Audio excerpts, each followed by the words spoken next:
Have you ever considered or wanted to make your own baby food? Maybe you don't really like the store brand options, and those fresh delivery companies are way overly priced and way out of budget. Well, in today's video, I'm going to show you guys how to make your very own organic homemade baby food. Coming right up.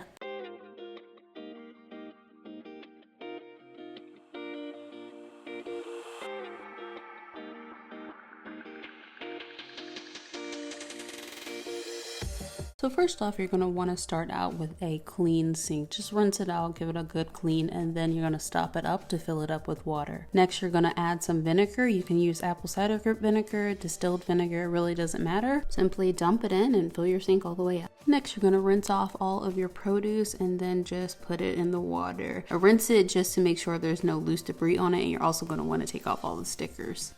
Just swish it around and make sure everything is nice and submerged, and then you're going to set your timer for 3 hours. How long you do is completely up to you. I just always do 3 hours. When time's up, you're going to rinse off all of your produce just to wash any debris that might still be lingering. Next, you're going to go ahead and get some mixing bowls. You're going to also need a steamer basket, a nice saucepan. I prefer saucepans because they're a little bit larger with a lid, cutting mat, and then this apple slicer. I love this one because it makes chopping apples go 10 times as fast. You're also going to want some storage containers. I personally prefer glass. Pyrex is a good one. And then for baby food specifically, Sage Spoonful is a really good glass jar to use. They are freezer safe and it makes portioning out meals super simple. You're also going to get some freezing molds and then your food processor of choice. A blender also works fine as well. Go ahead and get your station all set up and get to chopping. I also just wanted to mention really quickly that you may want to peel all of your fruits, including apples, pears, anything with a skin to it. Me personally, my baby does fine with skins, but to start out, I did peel the majority of them and just introduce them to a little bit of fruit skin at a time.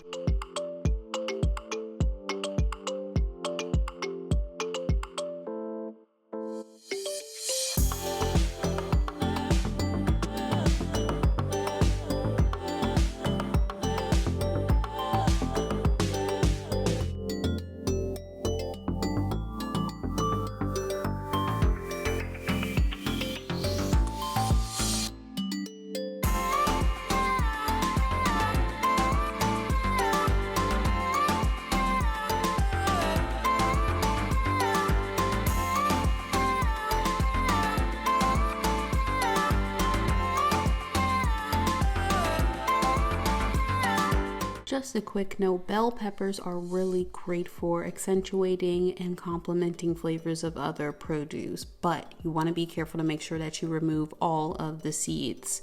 Do not blend seeds into it as it will add spice to whatever you mix it with. And babies don't really need that kind of spice in their life.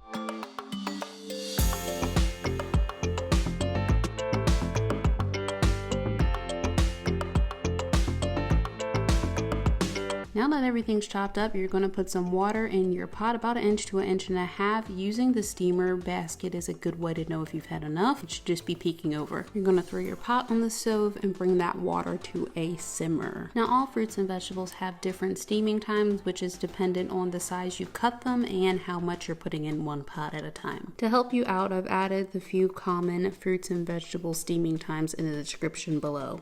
Steam everything for the allotted time. You will know if it's done when everything is nice and tender. Look at all that delicious fruit. You're going to take it out of the pot and put it in a bowl to cool. Afterwards, you're going to add more water to the pot to make sure you are not scorching the bottom of the pan or the food. You may or may not need to wait for that to heat up again, and then you're going to go ahead and steam the next batch. While things are going on the stove, I take that time to cut more produce. These obviously are kiwis. The easiest way to cut them is to slice them in half, and then you're going to grab a spoon and then just carve out the flesh. It's easiest if you just slowly rotate it. Way simpler than peeling it.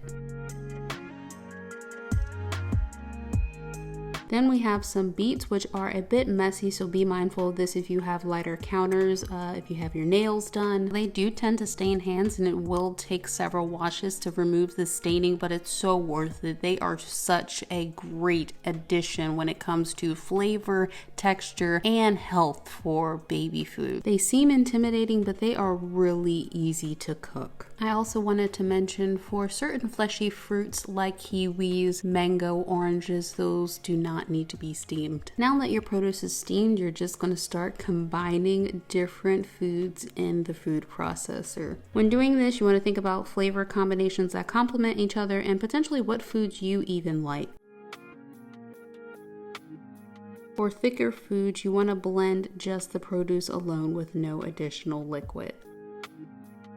Then you just take it straight from the food processor and jar it up. For me, the mini jars go in the freezer, and I usually leave one larger Pyrex jar out for a few days at a time. One Pyrex jar usually lasts me about 2 to 3 meals. Now, when it comes to potatoes and combining drier foods, you're gonna wanna add a little bit of liquid. You can use water, breast milk, or even formula, but formula you can only use if you are preparing fresh food, meaning that you cannot freeze it.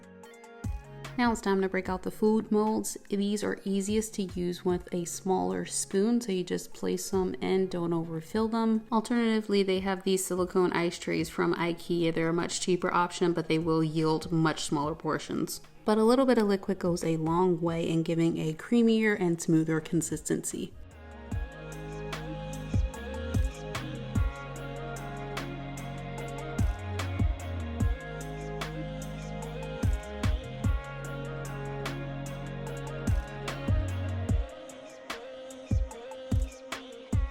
Now the thing I love most about the baby food molds is they come with their own lids that have flaps on them that keep the lids on. So you don't have to worry about the lids popping off or sliding off. That's what also keeps them so fresh and freezer safe, so you don't have to worry about freezer burnt food. Once the lids are on, you just pop everything in the freezer for about 24 hours to make sure it's fully solidified.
Next, you're going to take some freezer bags. I personally love the ones that have the labels on them. You're going to write what is the food and the date on it. Then you're going to grab a plate to pop the food out of the mold onto. It makes the process way easier. You're going to want to do this quickly though, because the smaller the food, the faster it tends to melt.